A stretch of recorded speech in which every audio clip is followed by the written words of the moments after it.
thing that we can do to build our support systems is also, I think, early preventions. There's a saying we always say is prevention start before crisis. So we must integrate life skills and mental health education very early. We can put this in our schools, in our universities, in our public gatherings. It is normal to talk about them. And also peer support. Most of the people that are drug abuse today, they get peer influence that get into it. So young people listen to older young people. That's a fact. Those who have survived addictions and suicide attempts can mentor others. Next month, the Africa Project, the Africa Suicide Prevention Association, is launching a suicide advocacy, a survival advocacy program. A survival advocacy program. Because we want to call on all those people who have experienced mental illness, who have experienced suicide ideations, families that have braved suicide,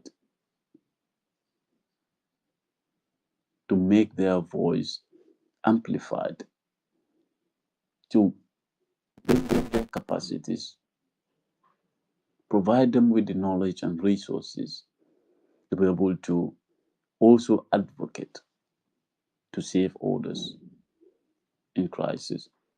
They know how it feels. They know how they can help themselves. So ASPA is launching that program next month. So if you join us today, you have once experienced mental illness, mental health challenges, you have experienced suicide ideations, or you know someone who has, we would love to hear from them. We want to support them. We want to involve them in policymaking. So another support system that we need to also focus on to protect our youths is policy change. I have talked about this just a few minutes ago. So criminalizing suicide across Africa, I think it's very urgent for us to decriminalize. We cannot punish pain. We must treat it. In Zambia, for example, if you attempt suicide, because Nigeria has the same law, you have been arrested, the psychological support that he or she needs to come back to life again and belongs to the community that he served. So support systems are not built by government alone. I think they are built by families, the schools, the communities, the health centers, agencies like the National Drug Law Enforcement Agency of Nigeria. I think we should all build a support system for young people. So before we close this discussion, I think it's important that we also look at what are some of the early signs. If someone is feeling suicidal ideations, how can we know? Because we have a stigma and myths that someone who wants to die does not seek permission from people. But of course, they always seek help. We cannot just identify, we cannot just recognize that they're asking for help because they don't ask directly. So let's just look at some signs, some early signs that you can spot out from your friends, from your family members if they're feeling suicide ideation. Most of the time, they're talking about it. They're talking about hopelessness. They're talking about, I don't have hope in life. There's nothing for me again. Or they feel they're burdened to a family or a community or to a loved one. So withdrawing from families, from friends, these are signs that something is happening. Certain risky behaviors, especially under the influence of drugs, is also another early signs. Giving away possessions, some might do. They might start giving their cars away, they might start giving their houses away, they might start giving money in their banks away because they're getting prepared. So if you see someone giving all of his possession away or some of his possession away, get close to the person and ask. It is not risky to ask, and it does not make them to actually done the act. It actually opens a flow of conversation. And also, the person might have some changes in sleep, in appetite. The mood might also change. These are some of the early signs. So if you notice these signs, don't ignore them. Don't say they're just seeking attention. That moment of listening can save a life. So thank you.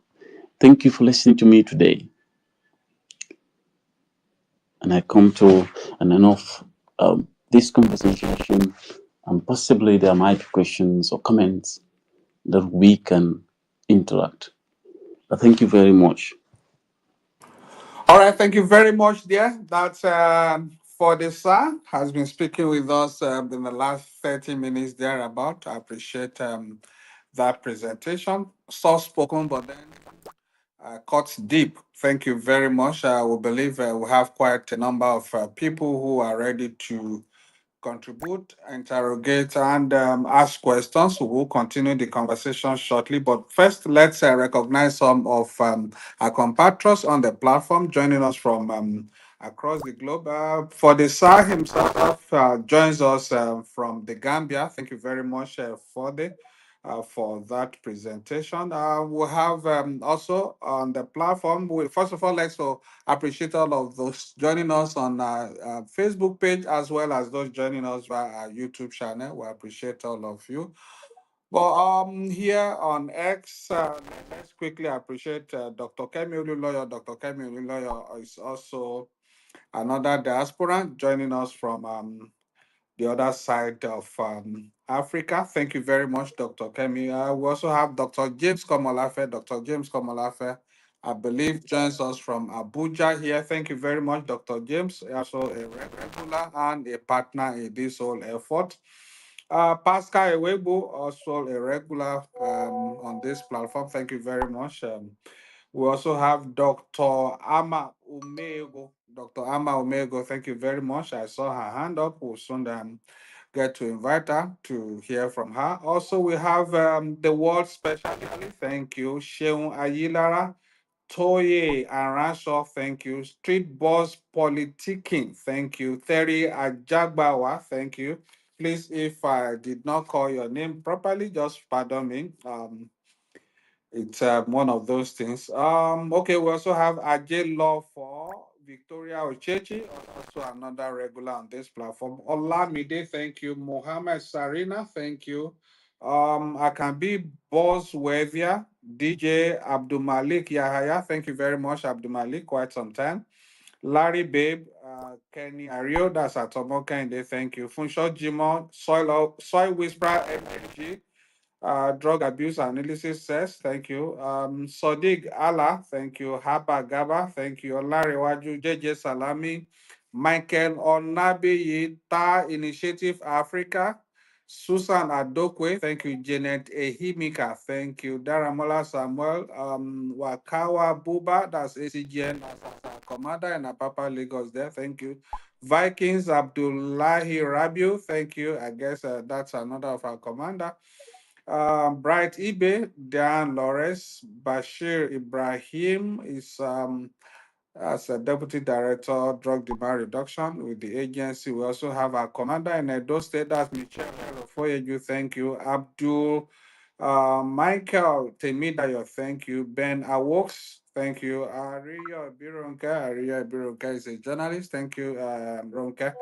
Blessings Nkechi Temiloluwa, thank you. Before we call on the first, I'd like to tell the whole house that one of our compatriots on this platform, Dr. James Komolafe, today is his birthday, so we'd like to congratulate you. I wish you a very happy birthday, Dr. James Komolafe. Many, many happy returns. We wish you all the best. And we bring you greetings and congratulatory message from the entire management and staff of the NDLA. Thank you for all that you've been doing to support this effort. All right, quickly, let's take, I'd like to come to Dr.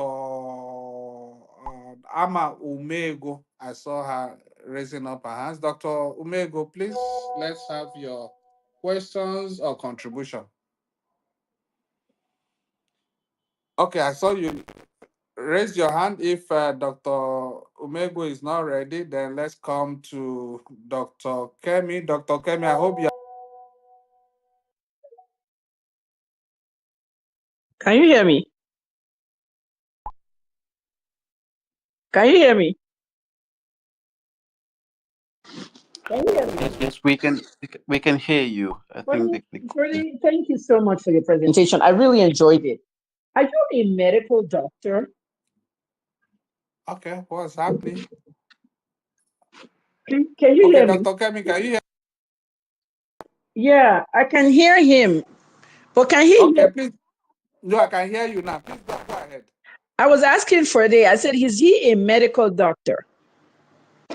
Who, 4 day? No, no, I don't think so. I don't think 4 day is. Okay, for the this initiative that you are doing is excellent because I'm working. Please, can you connect with me for the in the DM? I'm working on West Africa right now. And a lot of things I'm doing has to do with the environment as well.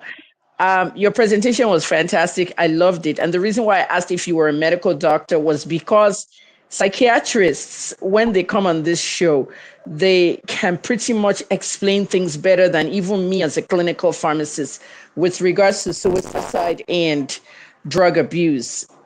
It boils down to one thing, and I'm just going to say it in one sentence.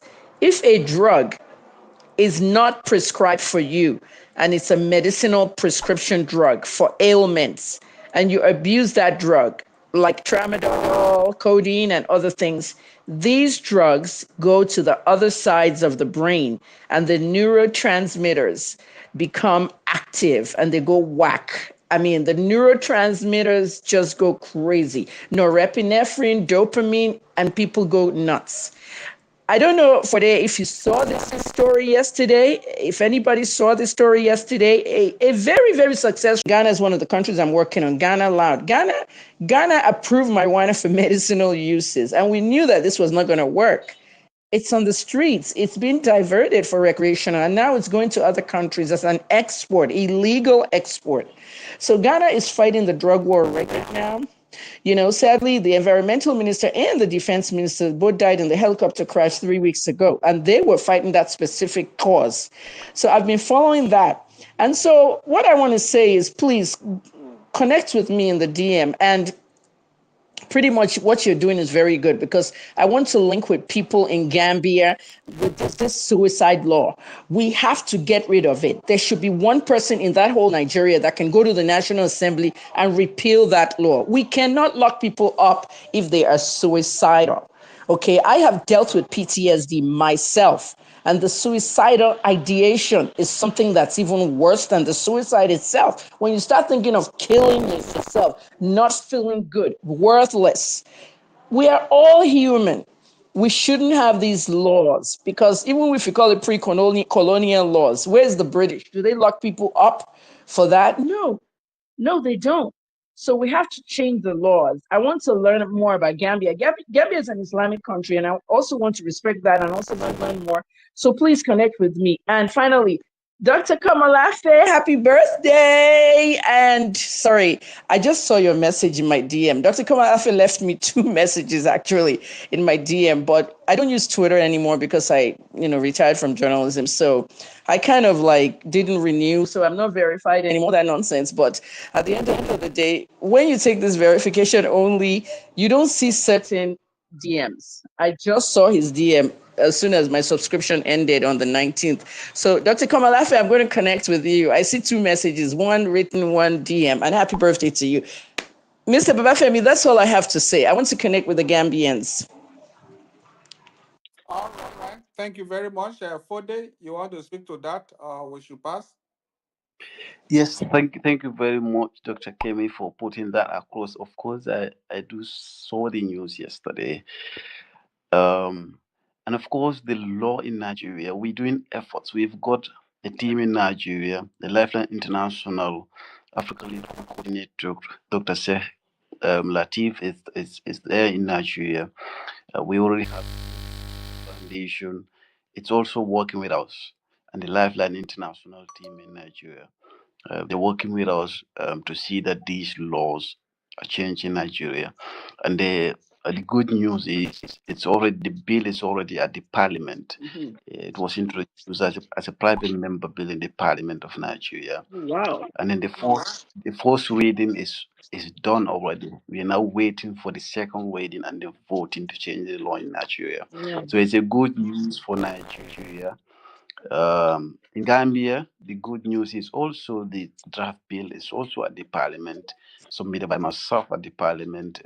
We're waiting for the legal review from the parliamentarians and then to go for the first reading. Wow. So most of the countries that we are working at, in Malawi, it's the same thing. We have draft bill is up there at the parliament. We're waiting for the parliament's legal review.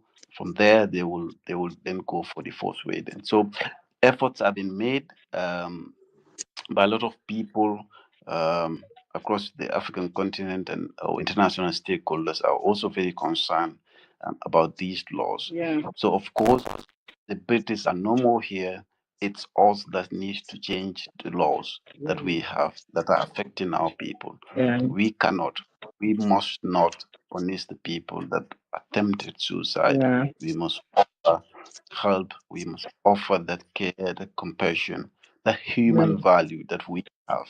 So thank you very much for putting that One across. And then more with that, thing, for day, are you available? Like I said, please put it in the DM. Are you available to be on television like Al Jazeera? Because I want to take it international. I want to call people on AD. Maybe you can come on, and because if the world hears this, they'll be shocked, especially the Americans.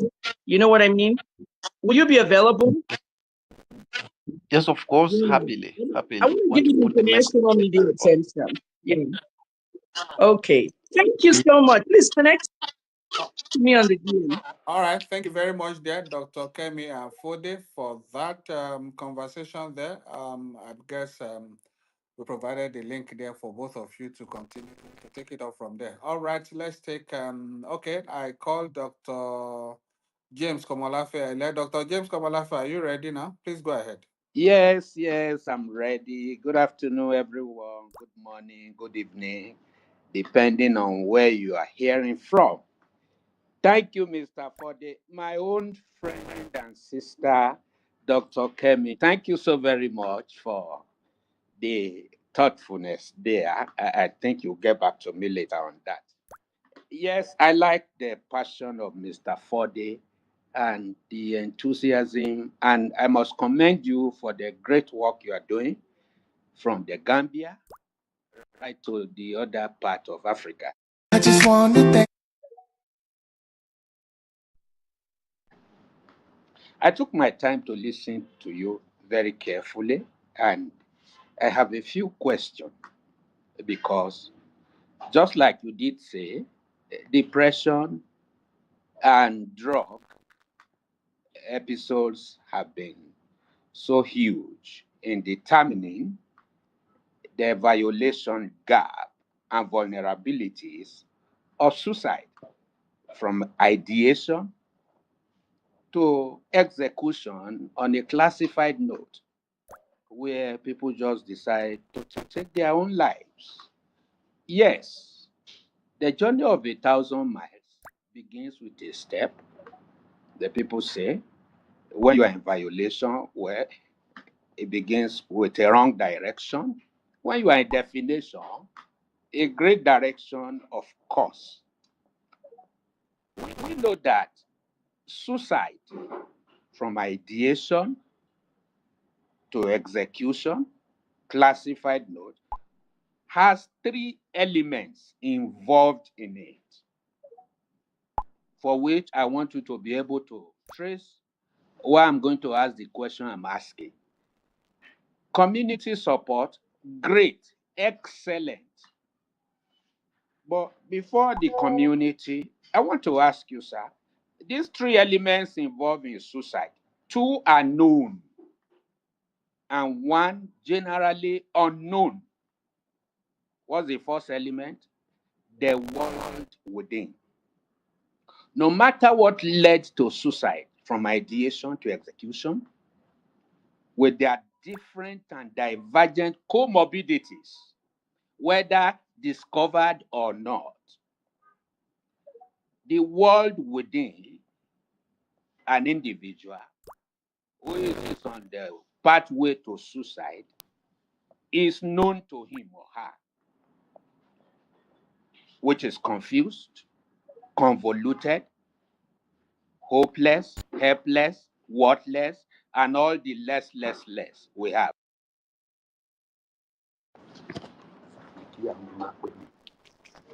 Number two, the world without is also known. Now, the individual is plugged within. Outside him, his ecosystem is not enabling at all. That's the world without. So he doesn't see anything good. He's plunged within, placated without. So these two worlds are unknown. So the third world, the one in suicide beat, begins to desire, is the world hereafter, the unknown. Why? He thinks, well, let me end it so that everybody will rest. I won't be a disturbance to anybody since I'm hated. Nobody likes me and all of that. That's when he's conscious. But when he's unconscious, he just goes that way because of the neurotransmitter confusion there that lead him there. So the question I want to ask Mr. Fode is this. Yes, community routing and support systems are great. Do we have a framework analysis that tackles these incidences from ideation, capturing these three realms of existence, the known and the unknown, so that we can be heavy on prevention rather than waiting to say, okay, let's take it from society. I know you are doing a huge lot around that space, but we would like to know if we could borrow a little because I've handled so many cases of suicide, local, national, and international, and I'm speaking from experience from that field. How do we handle such? So that while for recovery management, we say, okay, community take over and all of that. Some of the residues, issues still lurking. Do we have a profiling mechanism that run through the three realms? That's one question. The last question is decriminalization. I want to say to Mr. Femi and everyone in the house, if we form a canvas on a professional note with the support of NDLEA, what we need to tell our parliament and parliamentarians is not just to go there and educate them. We will demonstrate the fact of some certain knowledge show them the procedure to intervene, and when they see the art and science of suicide ideation to execution, I want to believe in one fell sweep they will honor and it. So these are two issues I think internally we need to look at, and externally we can say, hey, this is not a criminal case. The person involved here is completely ignorant and possibly out of his common senses. So those are two issues, one for Mr. Fode and the other one for Mr. Femi Babafemi and everyone who is concerned. Thank you so very much. All right, thank you very much, Dr. James Komolafe, the birthday man. Thank you, and congratulations once again. Okay, Fode, let's hear from you. Thank you very much, Dr. James, and I wish you a very happy birthday today. You put across a very important point that we need to ask ourselves. If we are advocating for suicide preventions, we must also look into what are the causes. I think this is the question that you want answers for. Internally, why do people have that suicide ideation? Where does it start? Where does it start? What can you do yourself to prevent yourself from getting into suicide ideations? And I think if we are to help people, we must let them know that they can help themselves. But this is something that sometimes they can't help themselves. They cannot see that way out that me and you are seeing today now. That this is what you can do. This is what you can do.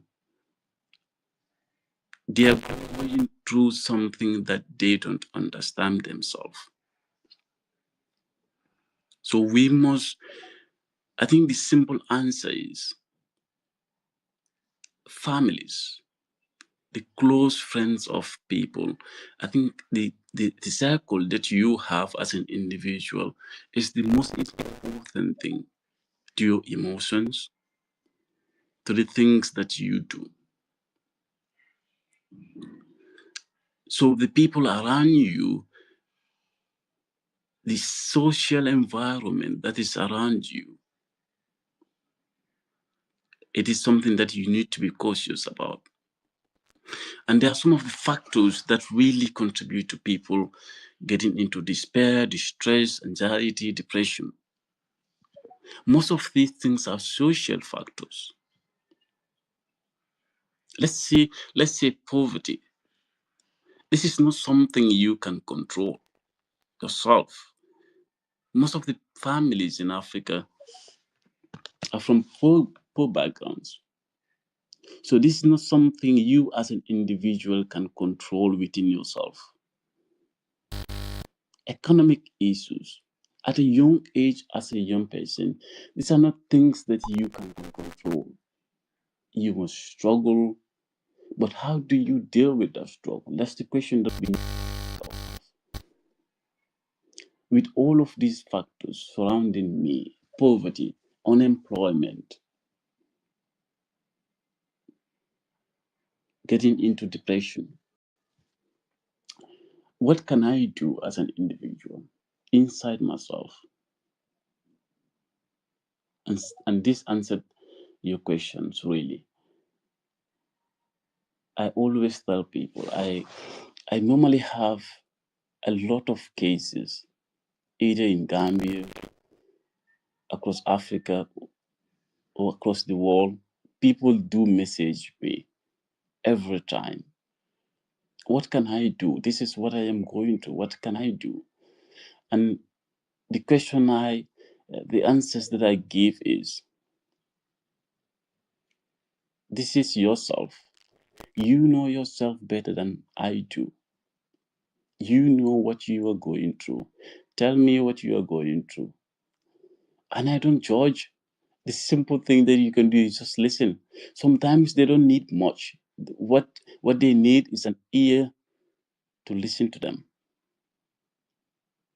Just listen to what they said, then we will find options to it. They cannot find that option. But when you listen to them, when you listen to people in depression, people that have anxiety, people that have suicide ideation, you understand fully what they're going through. And you can find solution for them. You can find options for them. So what you can do yourself is just listen, just validate their feeling. Help is always available.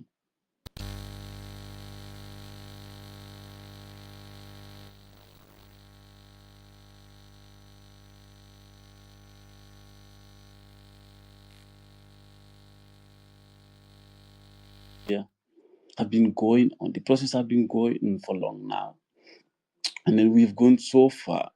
And then last few days back, I think 3 days back on Thursday, no Wednesday, yeah, Wednesday, we had a quarterly discussion. The Lifeline International coordinators that are working in Nigeria's decriminalization of suicide. We have a quarterly discussion, and one of the things that Professor Selatif said is the Ministry of Health in Nigeria are introducing a mental health act, and now they want to cancel the suicide prevention bill that we have been working on, and at the parliament now to put the decriminalization of suicide in mental health bill. And I am glad that Professor Latif did not agree with this, and I did not either ways, because it's not only people in mental health challenges or mental illness that take their own life or that attempt suicide. There are a lot of factors, a lot of things in that suicide prevention bill that we cannot just put it as a decriminalization of suicide and just leave it like that. I think the same thing happened in Ghana. We have decriminalized suicide in Ghana. But what we see recently is now the law have changed, but no policies, no reinforcement, nothing is coming from the government to help people in suicide ideation or that have attempted suicide. Yes, the law have changed, but what impact have these made in the lives of the people? This is what we are asking for. It's not about just changing the law. It's about putting that system, putting that mental health service there, that help there, that access to care there, not just changing the law. So thank you very much for that contribution. All right, thank you very much, dear. That's Fode and Dr. James. All right, let's take. Let's. I believe Fode have equally answered the second question. So let's take the next contribution from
fact that you emphasize that families, communities, friends, peers are the core of how people.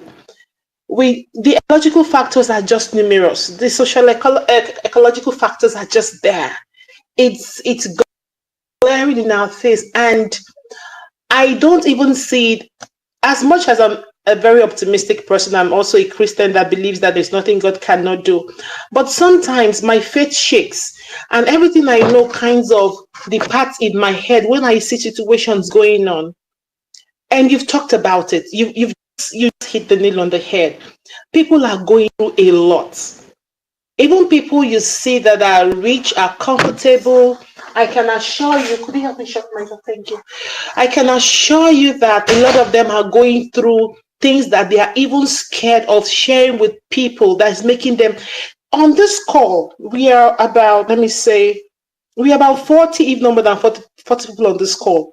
I can categorically, confidently tell you that more than 80% of people here are going through one thing or the other that every time they palpitate, every time their heart skips and like, what happens next? The spirit of the unknown is just hovering everywhere.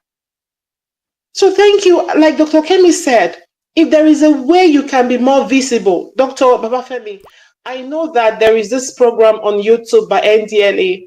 If we can have the speaker on that platform, and if everybody can share that recording everywhere, it will go a long way. People need to hear you. People need to really hear you. If I have the opportunity to, we just finished a particular conference, a major conference here. I wish I had met you before now. I would have insisted. It was a virtual conference. It brought you on as a speaker. Thank you for all you do.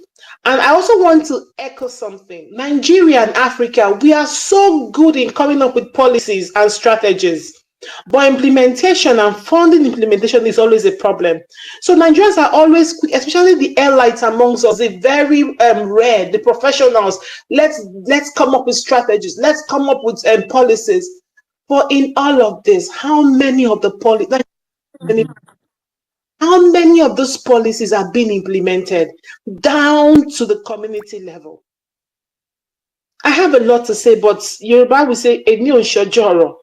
But I just hope that as we're pushing for policies, we are also arming ourselves. We are also coming up with implementation, effective implementation strategies to reach the people that really. And I know that we usually always target the unreached. Let's say the not so comfortable people. I don't want to use the word poor, but even the wealthy people, the suicide the suicide ideas in their hearts, in their mind, is so enormous that what just keeps them going is only God that knows what keeps them going. But we also need to find a way to reach out to these people. I will just stop. But the speaker, you've done awesome. I know there is a group for speakers. I will try and connect with you there. And if there is any opportunity I have for you to speak, especially for African meetings, I will try to push you there. Thank you so much. Thank you so much. I can't thank you enough for this month. You just made my day. Thank you.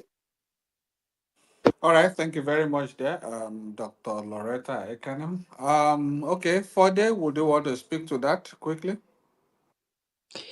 Yes, just to say thank you, Loretta, for putting all that across. It's well said, well said.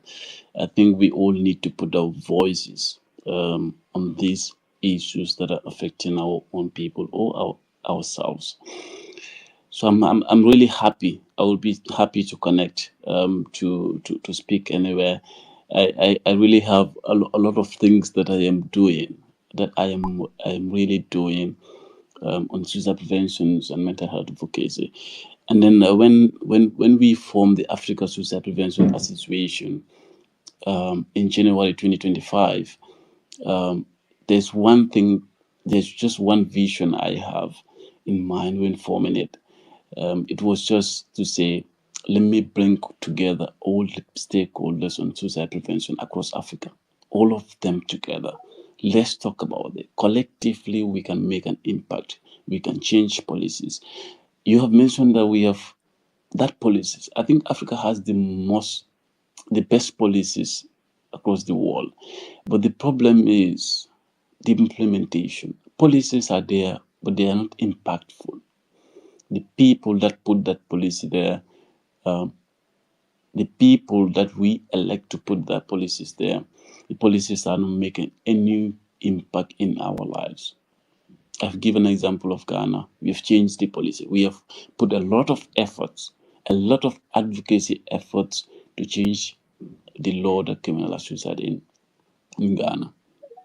I'm not saying it's bad that we put that law to decriminalize suicide in Ghana, but we are not seeing the impact. The commitment that government made when we were pushing for the decriminalization of suicide in Ghana, those commitments are normal. But it's really good that the policies are there. But thank you very much for that contribution. I'm really happy to have you all here and to hear from you, Loretta. All right, thank you very much there for the let's get this one. We have somebody online who has also been struggling to come on the speakers corner, but she couldn't. And that's Dr. Hasiya Adamubiu. Dr. Hasiya Adamubiu sent in messages. The presenter presentation is so good. I also like the tone he has adopted for his delivery. Awesome job. Thank you. All right. Thank you very much there, Dr. Hasiya Adamubiu. Let's take okay, we have Fodio. That's Fodio Ahmed, one pen. Thank you, Fodio. Okay, I just mentioned Dr. Okay, let's take this one from, let's ask Awad Jibrin. Awad Jibrin, please unmute yourself. I'll come to you after Awad Jibrin, Abdul Malik. Awad Jibrin, unmute yourself and let's get your question or contribution quickly. Okay, if Awad Jibrin is not ready, let's get Abdul Malik Yahaya. Please, Abdul Malik, I know you've been struggling with your network trying to come on the speaker's corner. Abdul Malik, please go ahead. Uh, Good evening or good day to you, everyone. Am I audible, Mr. Femi? You are very loud and clear. Please go ahead. Thank you. Yeah. Thank you very much. I would like to start by appreciating NDLEA for all that they do. I've been following up keenly on the arrest and the prosecution, and I see that it is getting to conviction now, which I would like to laud the effort and also for opening this space for conversation, because I know change begins only if we come together as stakeholders or as people who have been there and discuss these issues. And I would also like to appreciate the speaker for his thoroughly going through this topic. I mean, I remember in 2015 when I was deep in my addiction years, I was battling with suicidal thoughts, even though I knew from a spiritual perspective that whoever, like in my religion now, whoever commits suicide will wake up on the day of judgment. If it is, however, that person commits that suicide, he will wake up on judgment day that day, doing the same thing over and over and over and over to himself. So I've known that for years, but because of the dysphoria and the depression and the stigmatization attached with substance abuse, I oftentimes in 2015 find myself thinking about suicide. And the only thing that kept me going was being mindful, being aware of the consequences, and telling myself that there is always light at the end of the tunnel. And I'm glad I didn't do that, because where I am in life right now is I'm blessed to say that my addiction years are gone and I'm seeing the blessing. So when he was presenting, all I could think about was, what if I did that? Because that would have been a wasted potential. So it's a good thing that we are talking about these things. We are talking about policies, and we are talking about how we can find a means of making sure that people are heard. But I would also like to oblige that we loud on the stigmatization attached to substance abuse. I know we've had there was we had a speaker here that talked about stigmatization and other relevant topics. I just wanted to share my story and how I was able to positively talk to myself and not do that. And I'm glad that I didn't do that because I wouldn't have been here today giving a testimony. Thank you very much. All right. Thank you very much there, Abdul Malik Yahaya, for not doing that and being a blessing to your generation and future generation today. We bless God for that. Thank you once again for that contribution from you. Let's take quickly go to our DM to take some questions there. Sorry, Mr. Femi. Okay. I totally forgot to wish my mentor, Dr. James Komolafe, a happy birthday. So I just wanted to do that. All right, thank you very much. Dr. James is still available online and he got the message right away. All right, let's take the next question in our DM. That's from Oyeladu Nobiyeladu. Thank you very much there to our guest speaker today. Very well said and well understood, but there is a part of his presentation that talks about science. He mentioned that, but I would like to, for the benefit of those of us available online and those that will be listening to this later, if he can please be explicit with how family members and friends can recognize the signs of substance abuse and suicide ideation in our young people. We appreciate this. Thank you. All right, thank you, Yeladun. Fode, you got that? Please go ahead. Oh, thank you very much. And I think it's because of the reason I bring to on my presentation some of the early signs that we can spot out um, to know that this person is experiencing or is going through suicidal ideation. The first point we talked about was they might show that they lose hope in life. They might talk about how they are burdened to a family or to the circle that they live in or to the community that they live in. It's always there. They always talk about it. We just don't listen. We just don't take note of these small signs. So one of the things that they will do is they will talk a lot. They will talk about how hopeless they are to the community, to the family. They will also withdraw from family activities. Maybe we cannot just say this is the exact sign that is going to happen, but it might include some of these signs. Some might withdraw from family activities, from their friends. They might be isolated. If you know a friend or a family member who is active on some of the things that they do and today they are no more, you can just ask them and just stay close to them. Another thing also, their behaviors will change. If the sleep patterns, the moods will always change. Um, if there is some of them also will go through abusing drugs because of the hopelessness that they go through, the depression and anxiety that they have experienced.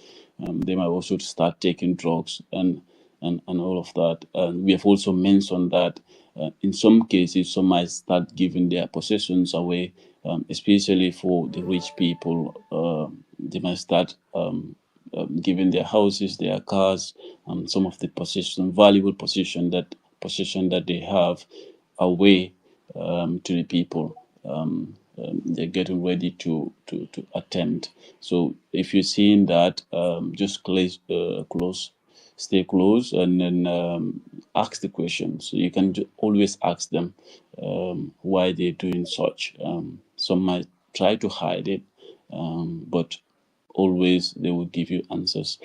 We mentioned about the appetite, the mood swings. So these are some of the signs that you can see clearly, and some might even say it to your face, I want to take my own life. But because of the stigma that we have in our community, in our society, we will always ignore the words that they are saying. Well, I once had a case somewhere last 6 months.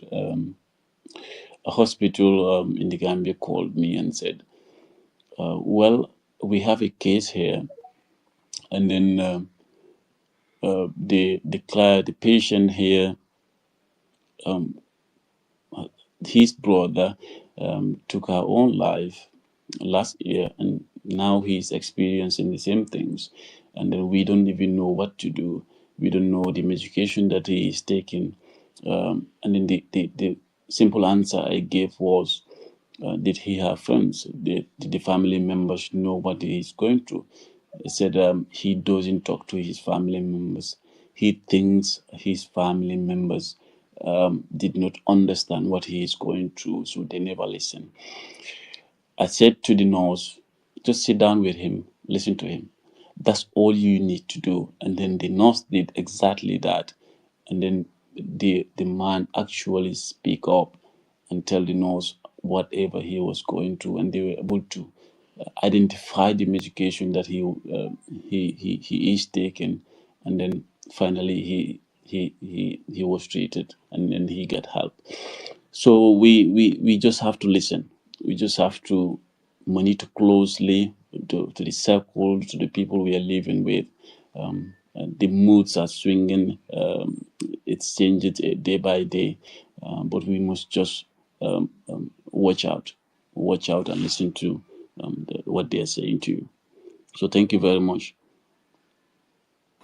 All right, thank you very much there for that. I believe Oyelado is satisfied with that. Okay, let's take this other one from Jimmy. Jimmy is, well, let me first say that indeed almost 95% of the questions I'm reading in our DM, since I've been going through messages in our DM, almost 95% of them are actually based on this same issue: early signs, early signs, early signs, early signs, or virtually. But then I just picked this one from Jimmy. Jimmy is also commending you for the brilliant presentation.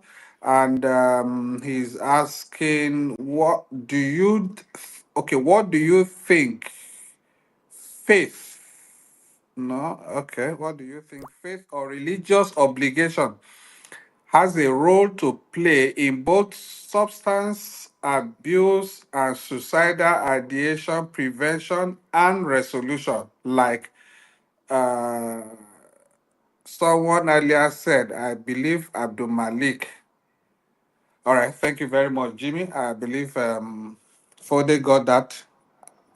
After his response, Dr. Kemi will come back to you. Thank you. Oh, thank you very much. I have engaged with religious leaders, and then they have all condemned people taking their own life. If you go to religious scriptures, all of the people, Christianity, Muslims, they all condemn people taking their own life. But I think there is something we need to talk about. Let's make this clear. Fear does not bring solutions to people. So you cannot always talk to people. If you take your own life in the hereafter, this is what is going to happen, this is going to happen. What we need to do is give them reason why they should not take their own life. So faith, it's very, very important, and in all that we do, we make sure that we involve faith leaders, religious leaders, to be part of it, because people listen to them. So faith played a very important role when it comes to suicide preventions. And in terms of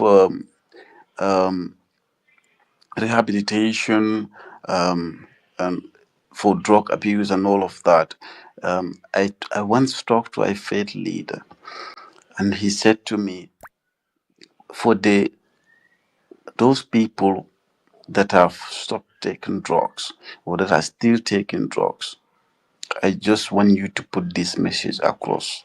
Let them hold on to God. Let them believe that God can stop this for them. Let them just pray always. And then I had a case, and he's a Christian. And I said to him, "Do you pray?" He said, "No, I don't actually normally did pray." Do you believe in God? Yes, I believe in God. Do you worship God? And he said, "Not really." And I gave the same advice that the religious leader, the pastor, gave me. And I said to him, "From today, just believe in God, worship God, and pray. It's gonna help you a lot." And it's helping him. There was a day we met again, and he said to me, "Well, I'm no more thinking about taking my own life because I believe everything is destined." And I said, "Well, you have that faith now." He said, "Yes, and it actually helped me." So it plays a very important role. We cannot say, religious leaders should not say, um, we, well, they have even validated this, that people should not take their own life. But the way they validate it is the question that we normally ask them. Fear does not solve this. Fear would not take people out of it. Fear would not. If people, if you tell people, okay, just do it in the hereafter, this is what is going to happen. These people are not looking at the hereafter. These people are just thinking of where I can get rid of this pain that I'm going through. Where can I just go out of the pain that I'm feeling now? They're just thinking of now, not hereafter. So we need to provide solution for them. We need to provide that option for them to get out of that depression, that anxiety, that despair that they are experiencing now, not hereafter. Now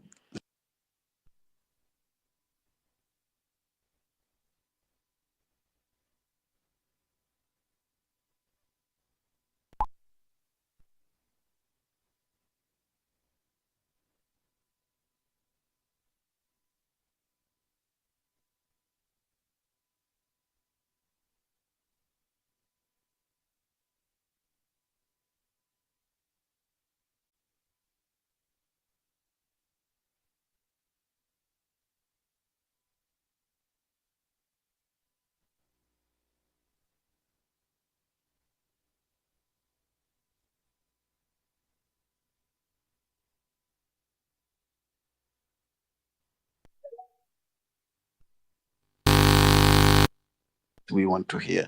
These are the things we want to put across the world, across Africa.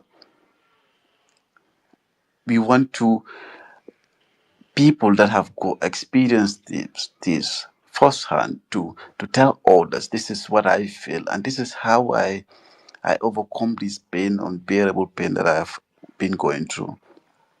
So I'll be glad to have you. That I would love to connect.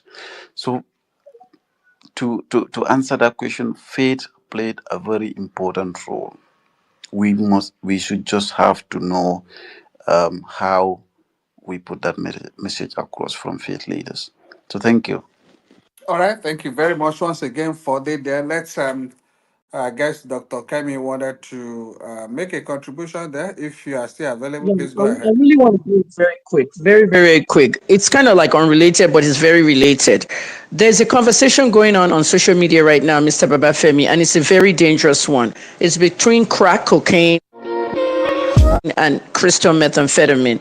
And I'm not going to get into any details. It has to do with this Mobad and Naira Marley videos. And like I said, I'm not going to get into details of the case, but what is happening is that in one of Naira Marley's interviews, I've told people last year and the year before that there is no ambassador for the NDLEA. They keep saying he's an ambassador. There is no ambassador. We all work together. However, Naramali said something on his interview that's really trending now, that he does not know what ICE is because somebody was interviewed by the activist VDM and said somebody was given Mobad ICE. He said he doesn't know what ICE is. Now, people are now mocking him back saying, how can you not know what ICE is? It's crack cocaine. That's just a new word for crack cocaine. It's an American drug called crystal methamphetamine. It's just a new word for crack cocaine. That's where I came in. I want to tell everybody on the space, can you please tell the next person to you? This conversation is very rampant on Instagram and Facebook. Crack cocaine is not ice. Ice is crystal methamphetamine. Crystal methamphetamine consists of very, very dangerous hydrocarbons mixed with ephedrine and other things. Crack cocaine is crystallized cocaine, two different drugs, okay, and they do just as bad, both highly addictive. Once you crystallize cocaine into crack, you smoke it, and it's highly addictive and very destructive, and also causes some of the stuff we're discussing today, suicidal thoughts. Crystal meth, on the other hand, ephedrine, pseudoephedrine, toluene, hexane, hydrocarbons, the same thing. Now, the chances of you blowing up a neighborhood with crack cocaine manufacturing is less than methamphetamine. So it's two different things, okay? Now, all these drugs have nicknames, but crack cocaine is crack cocaine. Crystal methamphetamine is mpuru miri, okay, in the Igbo community, or ice in other communities like Lagos and other places. I'm sure there are other names. That's all I wanted to say. Two different drugs. It's really, really trending. And I'm telling people, please, these are not the same drugs. Thanks. All right, thank you very much there. Absolutely, absolutely. Okay, let's get to. I guess that will be our last question on the conversation today. Let's take this one from Chinwe. Chinwe is also commending Fode for his presentation, but is asking how can schools provide a support system against the twin issue of substance abuse and suicide ideation in our students? I would like to hear your thoughts on this. All right, thank you, Shiwen. That will be our last question on this program today. Further, if you're answering that, then at the end of it, just wrap it up with your last remark, your closing remark on the show. Thank you very much. Thank you, Femi. Thank you for uh, all you do to put this conversation going, and then for the contributor.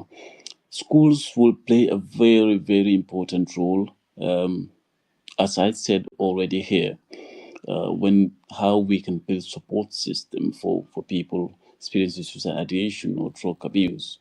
So schools, I cannot just overemphasize, because schools are where we go at an early days of our lives. So if we are to put that early interventions on suicide and mental health challenges that we will be experiencing in the future, we know what it is, we know how we can cope with it. I think the most important place this can be is the school. And now we are seeing that there are so many cases of teenagers taking their own life. Last year, I have experienced about 4 cases that are school going students in the Gambia that have taken their own life. One, it's family dispute that she has with the family, because they're trying to over control her, which she did not want. They lock her in her room upstairs, the story building, and then she just take that opportunity and open the window and just do what she does, just act on it. We've also seen another case in just a school where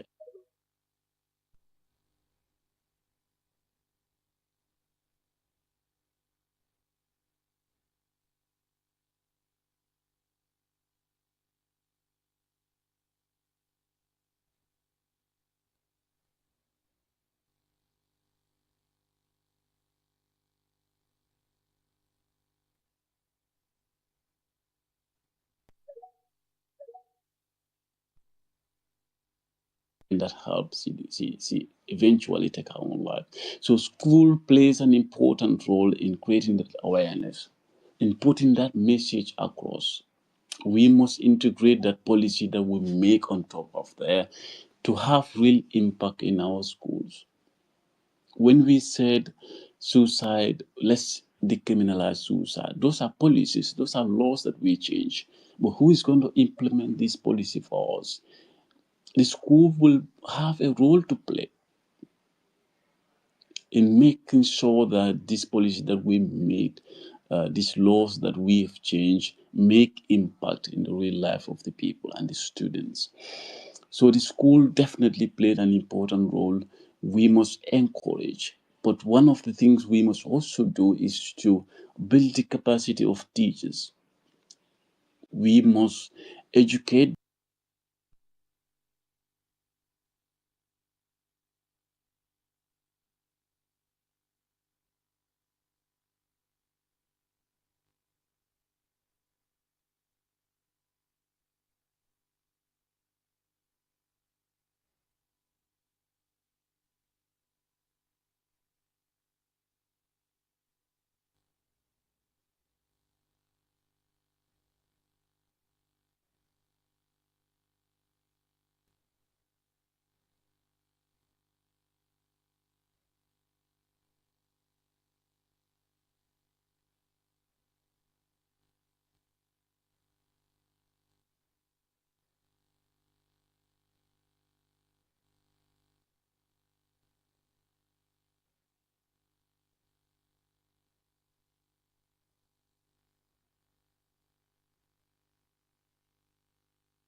voice in suicide prevention and mental health advocacy.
With us in Abuja.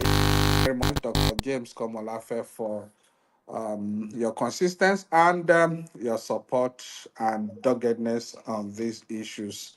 Would also like to appreciate all of those that have joined us via our Facebook page and our YouTube channel. Thank you. We appreciate all of you. Dr. Asia Damubu, thank you. It's unfortunate we couldn't get you couldn't make your contribution, but you sent in your message. We appreciate you. Thank you very much. And for all of those joining us from across the globe, indeed, we're grateful always. For my colleagues here working with me behind the scene, Rita, Musa, Francis, Daly, Mahmoud, Philemon, Kobe, Peace, Lubem, that's our new guy, and the rest of you guys, we appreciate all of you. Thank you for all you are doing. Airborne Comfort, thank you, ladies. We appreciate all your support. And it's Friday, another Friday. Let's keep very, very much aware of our environment and all that is happening around us. Again, let's avoid getting into things that could put us in trouble, especially toying with illicit substances.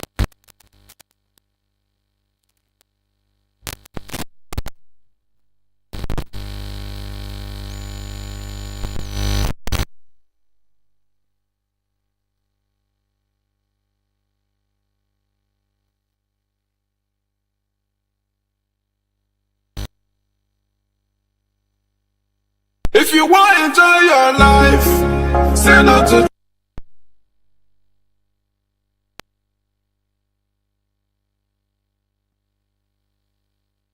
If you want to enjoy your life, say no to drug abuse.